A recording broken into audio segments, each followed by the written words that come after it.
जय माँ बगलामुखी, जय श्री महाकाल। गणेश चतुर्थी 2023। गणेश चतुर्थी कब है, जाने शुभ तिथि और पूजा का मुहूर्त एवं भोग। भक्तों, यदि आप अपने जीवन में कुछ नया सीखना चाहते हैं तो आप हमारे YouTube चैनल माँ बगलामुखी भक्त कुरुक्षेत्र को सब्सक्राइब करना ना भूलें। मैं आचार्य प्रदीप भारद्वाज अपने YouTube चैनल माँ बगलामुखी भक्त कुरुक्षेत्र में आपका हार्दिक स्वागत करता हूँ, हार्दिक अभिनंदन करता हूँ। गणेश चतुर्थी 2023। भोग की थाली में खाने की चीज़ें अलग अलग जगहों पर भिन्न भिन्न तरीके से लगाई जाती है। भगवान का जो भोग होता है वह क्षेत्र परंपरा के अनुसार या फिर स्थान परिवर्तन के साथ साथ अलग अलग भोग भगवान गणेश को लगाया जाता है। लेकिन कुछ ऐसी चीज़ें भी हैं जो हर भोग में और हर भोग की थाली में जरूर होनी चाहिए। हम जानते हैं कि आप अपने मन में भगवान गणेश की जहाँ बात आती है, आपके मन में केवल एक ही भाव भगवान गणेश के भोग के लिए आया होगा, वह है मोदक। आप मोदक के विषय में सोच रहे होंगे। भारत में त्योहारों का मौसम शुरू हो चुका है और यह साल के सबसे महत्वपूर्ण त्योहारों में से एक है गणेश चतुर्थी। गणेश प्रतिमाएं तैयार कर ली गई हैं और पंडाल लाइटें लगा दी गई हैं एवं भव्य आयोजन को बड़ी धूमधाम से मनाने के लिए जोरों शोरों पर हमारे भारतवर्ष में तैयारियां चल रही हैं।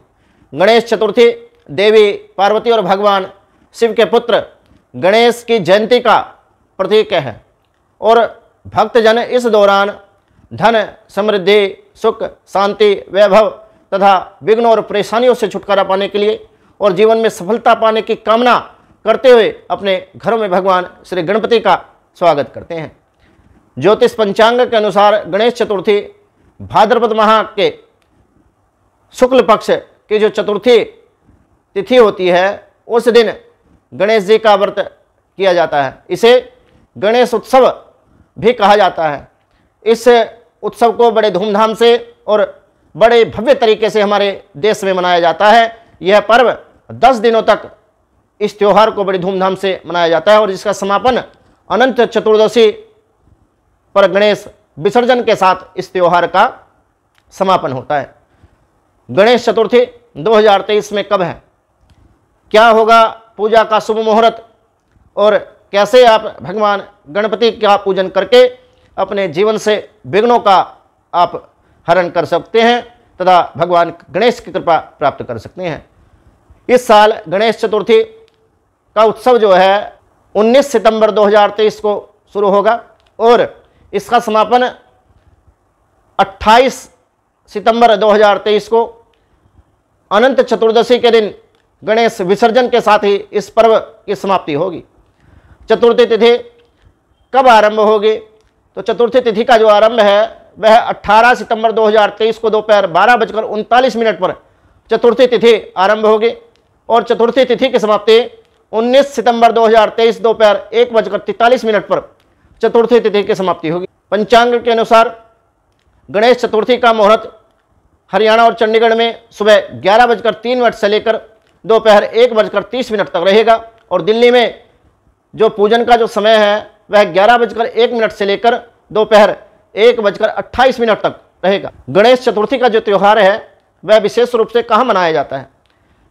भक्तों, अगर हम इस विषय पर बात करें तो आज के समय में तो इस त्यौहार की प्रमुखता सभी गांवों में, क्षेत्रों में, कस्बों में, शहरों में काफ़ी बढ़ चढ़कर लोग इस पर्व में भाग लेते हैं और गणेश उत्सव को बड़ी धूमधाम से मनाते हैं।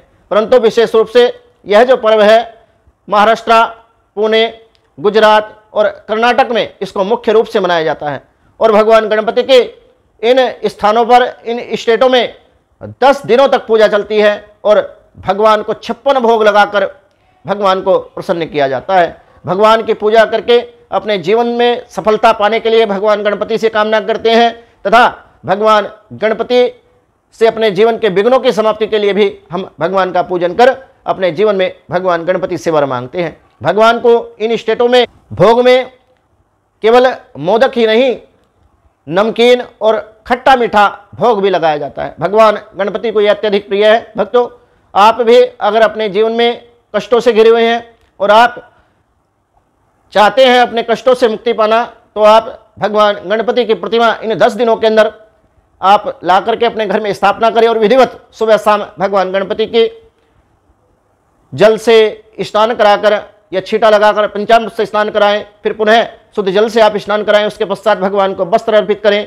वस्त्र के बाद में भगवान को सिंदूर इत्यादि रोली का तिलक लगाएं, चावल चढ़ाएं, चावल के पश्चात पुष्प चढ़ाएं और पुष्प चढ़ाने के पश्चात दूर्वा, दूब घास जो होती है, जो पार्कों में घास होती है उसको दुबड़ा कहते हैं, दुबड़ा चढ़ा करके भगवान का अर्चन करें। 108 नामों से, 21 नामों से या फिर सहस्त्र नामों से भगवान गणपति का अर्चन करें और इसके पश्चात धूप दीप दिखा करके भगवान की आरती करें।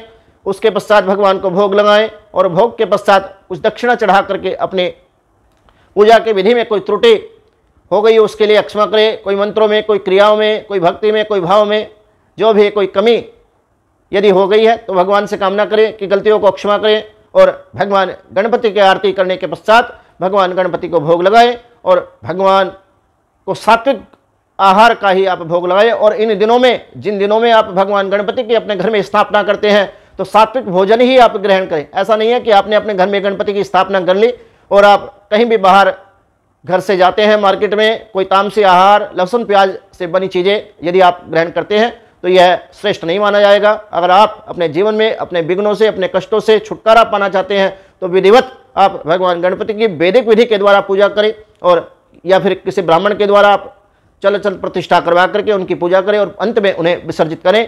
भगवान से कामना करें कि जैसे इस वर्ष आप सुख शांति से हमारे घर में आए हैं और इसी खुशी और हर्षोल्लास के साथ आप अगले वर्ष भी हमारे घर में आना और सुख शांति देना और रिद्धि सिद्धि के साथ हमारे घर में निवास करना। भक्तों, मेरे द्वारा दी गई जानकारी यदि आपको अच्छी लगी हो तो आप हमारे यूट्यूब चैनल माँ बगलामुखी भक्त कुरुक्षेत्र को सब्सक्राइब अवश्य करें। जय माँ बगलामुखी, जय श्री महाकाल।